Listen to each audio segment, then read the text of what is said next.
आप लोगों को ये जानकर हैरानी होगी कि पाकिस्तान के एक पूर्व नेता ने पूंछ में जो आतंकी हमला हुआ है उसको सही ठहराया है। लेकिन इसके बीच में उन्होंने यही बताया कि पाकिस्तान में इस समय भारत की तरफ से की जाने वाली सर्जिकल स्ट्राइक का एक डर भी बना हुआ है। पाकिस्तान दरअसल जो कि इस समय अपने आप से ही जूझ रहा है, वो एक बार फिर से भारत के खिलाफ जहर उगलना शुरू कर चुका है, चाहे वो आतंकवाद के चेहरे के रूप में हो या फिर मौखिक हो। ऐसे में एक समय पर भारत में पाकिस्तान के हाई कमिश्नर रह चुके अब्दुल बासित ने कहा है कि भारत जल्द ही पाकिस्तान में एक और सर्जिकल स्ट्राइक को अंजाम दे सकता है। जय हिंद दोस्तों, वंदे मातरम। भारत और पाकिस्तान के बीच में इस समय जैसे हालात बने हुए हैं, उनको देखकर हर कोई यही मान रहा है कि ये हालात जल्दी तो नहीं सुधरने वाले। ऐसे में पूंछ में हुए आतंकी हमले ने इस हवा को और भी ज़्यादा जोर दे दिया है, क्योंकि ये हुआ है ठीक G20 बैठक के पहले।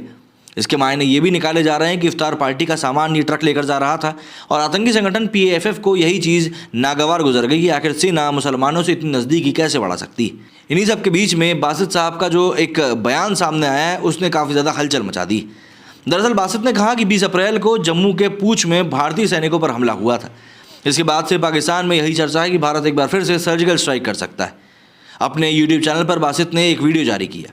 इसमें उन्होंने आशंका जताई कि पाकिस्तान पर भारत की तरफ से जवाबी हमले का खतरा मंडरा रहा है और ये पूंछ हमले की वजह से इसमें 5 भारतीय सैनिक शहीद हो गए थे। बासित के मुताबिक पाकिस्तान में इस वक्त भारत की तरफ से एक और सर्जिकल स्ट्राइक के खतरे पर चर्चा चल रही है। ये स्ट्राइक भी हो सकती है। हालांकि मुझे यही लगता है कि भारत में SCO समिट होने वाली है और G20 की प्रेसिडेंसी भी भारत के ही पास है, तो ऐसे में क्या वो इस तरह का कोई कदम उठाएगा? वैसे अगले साल वहाँ चुनाव है और तब इस तरह के किसी हमले का खतरा बहुत ज़्यादा होगा। हो सकता है कि भारत में जनरल इलेक्शन के ठीक पहले पाकिस्तान पर कोई फिर से हमला किया जाए। मतलब सीधे तौर पर इनका यही कहना है कि 2019 में जो अटैक किया गया था भारत की तरफ से एयर स्ट्राइक का, वो भी एक चुनावी जुमला था और कुछ भी नहीं।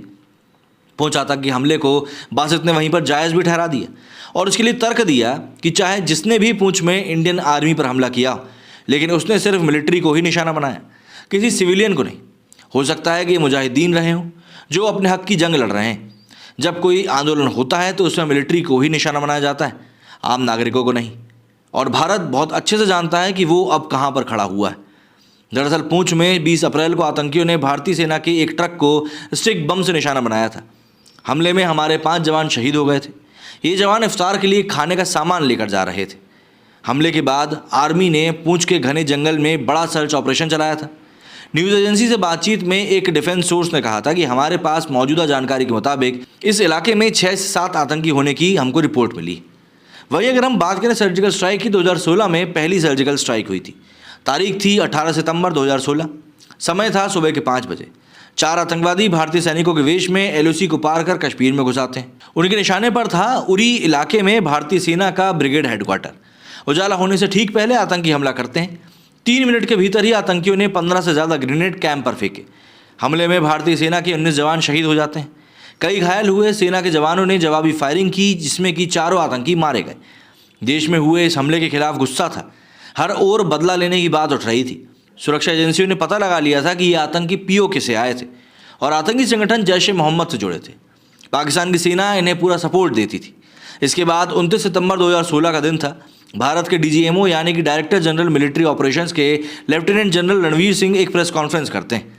उन्होंने ऐलान किया कि भारत ने सीमा पर आतंकियों के लॉन्च पैड पर सर्जिकल स्ट्राइक करी गई। मतलब ये कि भारतीय सेना ने पहली बार LOC पार करके पाकिस्तान के कब्जे वाले कश्मीर में घुसकर आतंकियों के लॉन्च पैड को तबाह कर डाला था। ये न सिर्फ उरी हमले का बदला था, बल्कि पाकिस्तान को एक खुली चेतावनी थी कि जब जब आतंकी हमला होगा, भारत उनके घर में घुसकर उनको मारेगा। भारत के इस कदम से दुनिया हैरान रह गई। वहीं 2018 में सरकार ने सर्जिकल स्ट्राइक की दूसरी बरसी पर एक वीडियो भी जारी किया था। इसके बाद दूसरी स्ट्राइक के बारे में बात करते हैं, जो कि बालाकोट में हुई थी एयर स्ट्राइक के तौर पर। यह हुई थी 2019 में। 2019 की तारीख थी 14 फरवरी। जम्मू कश्मीर के पुलवामा में एक विस्फोट हुआ। केंद्रीय रिजर्व पुलिस बल यानी CRPF के 78 जवानों के काफिले को निशाना बनाया गया। इसी हमले के बारे में अभी सत्यपाल मलिक जी ने भी चर्चा करी थी कि इसमें केंद्र की गलती थी। इस हमले में हमारे 40 जवान शहीद हुए थे। पूरा देश गम में डूबा हुआ था और इसी बीच पाकिस्तान के आतंकी संगठन जैश-ए-मोहम्मद ने इसकी जिम्मेदारी ले ली। ये लोकसभा चुनाव का समय था, तो माहौल में और अधिक गहमा-गहमी थी। 2 सप्ताह के भीतर 48 साल बाद भारतीय वायुसेना ने नियंत्रण रेखा यानी कि LOC पार करके पाकिस्तान के पूर्वोत्तर इलाके खैबर पख्तूनवा के बालाकोट में जैश-ए-मोहम्मद के ट्रेनिंग कैंप्स पर सर्जिकल स्ट्राइक कर दी। इसे ऑपरेशन बंदर नाम दिया गया।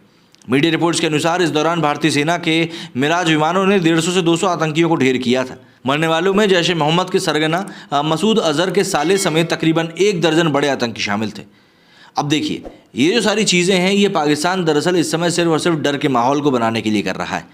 उसके देश में खुद इस समय एक इकोनॉमिक क्राइसिस चल रहा है, जिसको देखते हुए खुद भी कोई बड़ा डिसीजन लेने के लिए इस समय स्टैंड नहीं ले सकता।